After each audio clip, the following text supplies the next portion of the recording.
Bagaimana kabarnya hari ini, Bu? Waalaikumsalam, alhamdulillah baik, Bu. Alhamdulillah ya, Bu. Hari ini kita akan melakukan kegiatan pra-observasi. Sebelum saya mengamati proses pembelajaran yang akan Ibu lakukan di dalam kelas atau dapat kita sebut dengan supervisi kelas.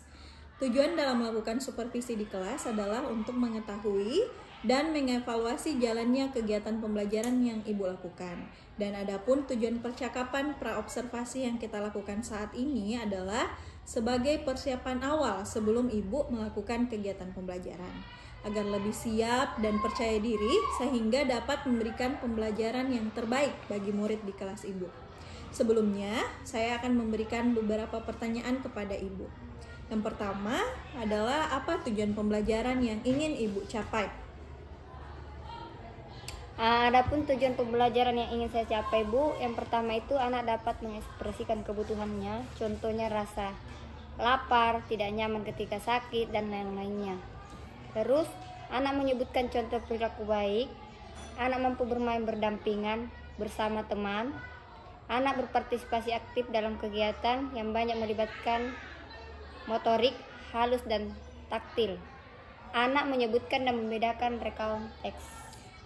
Baik, jadi ada 5 tujuan pembelajaran yang Ibu sampaikan. Lalu bagaimana dengan area yang ingin Ibu kembangkan dan diobservasi? Yang ingin saya kembangkan secara spesifik adalah di bidang pengetahuan dan berelasi atau kerjasama.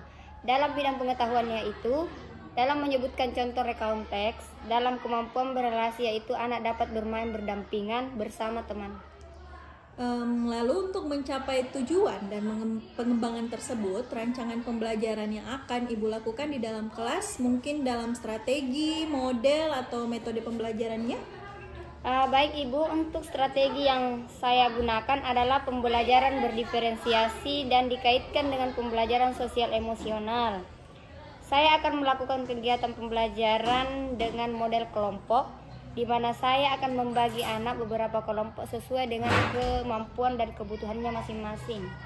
Nah, bagaimana dengan media pembelajaran yang akan Ibu gunakan di kelas? Untuk media yang akan saya gunakan, laptop, lembar kerja, dan alat permainan edukatif di dalam kelas. Kapan kira-kira Ibu akan melakukan kegiatan pembelajaran Ibu? Insya Allah besok jam 8. Ya, jadi insya Allah besok jam 8 pagi saya akan ke kelas Ibu untuk melakukan supervisi kelas. Saya akan mengamati dan mencatat hal-hal apa saja yang terjadi di kelas selama proses pembelajaran. Kemudian setelah Ibu melakukan kegiatan pembelajaran, kita akan melakukan kegiatan percakapan pasca observasi yang akan didampingi nanti oleh pengajar praktik. Sebelum kita akhiri percakapan kita saat ini, kira-kira apa yang Ibu dapatkan dari hasil percakapan kita hari ini? Saya mendapat gambaran tentang bagaimana proses kegiatan yang akan saya lakukan besok, media apa yang saya akan gunakan, dan yang akan saya persiapkan besok. Baik Bu, demikian percakapan pra-observasi kita hari ini. Sampai bertemu lagi di kegiatan supervisi kelas besok. Terima kasih atas waktunya Bu. Wassalamualaikum. Waalaikumsalam Bu, sama-sama.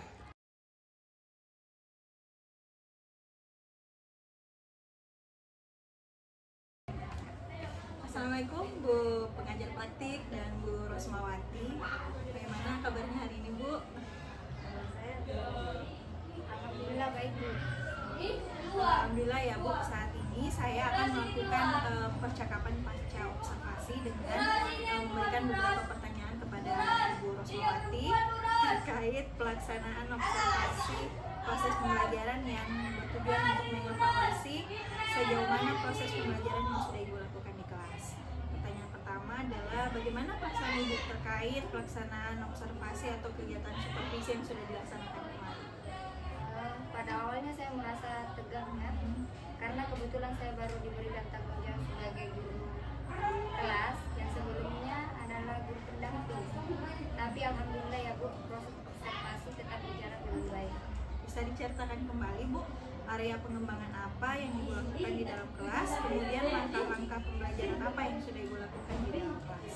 Baik Bu, adapun area pengembangan yang saya lakukan adalah bidang pengetahuan dan berelasi atau kerjasama.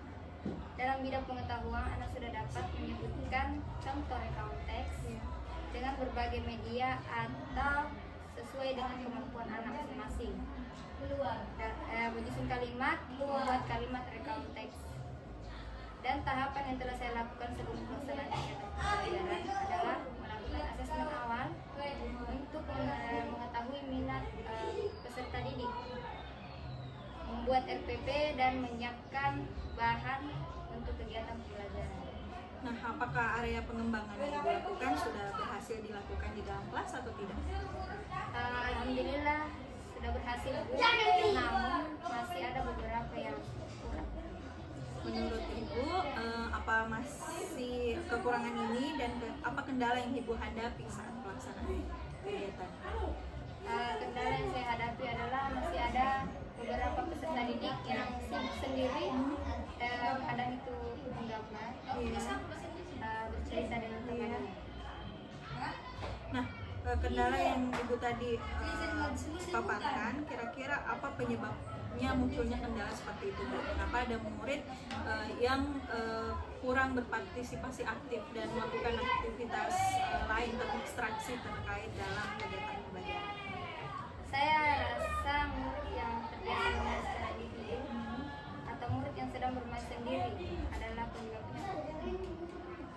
Sedangkan ada kegiatan pembelajaran yang mengharuskan anak untuk membuat karya bersama temannya. Lalu bagaimana rencana Ibu ke depannya untuk memperbaiki atau mengatasi kendala yang Ibu hadapi? Untuk mengatasi, saya akan berusaha memberikan motivasi dan dukungan kepada murid tersebut, berkomunikasi dengan orang tua tentang sikap anak di rumah, serta menumbuhkan sikap sosial dan keterampilan berrelasi dengan membiasakan anak untuk bermain bersama temannya ataupun dalam melakukan kegiatan proyek. Nah, jadi kedepannya Ibu akan memotivasi dan memberikan dukungan kepada anak-anak, kerjasama dengan orang tua, dan membiasakan murid untuk bekerja sama melakukan kegiatan proyek. Seperti itu ya, Bu. Mudah-mudahan apa yang Ibu rencanakan dapat terlaksana dengan baik, sehingga proses pembelajaran akan menjadi lebih baik lagi dari sebelumnya. Kira-kira kapan Ibu akan melakukan perubahan sesuai tindak lanjut yang Ibu sampaikan? Untuk waktu pelaksanaannya mungkin insya Allah semester depan.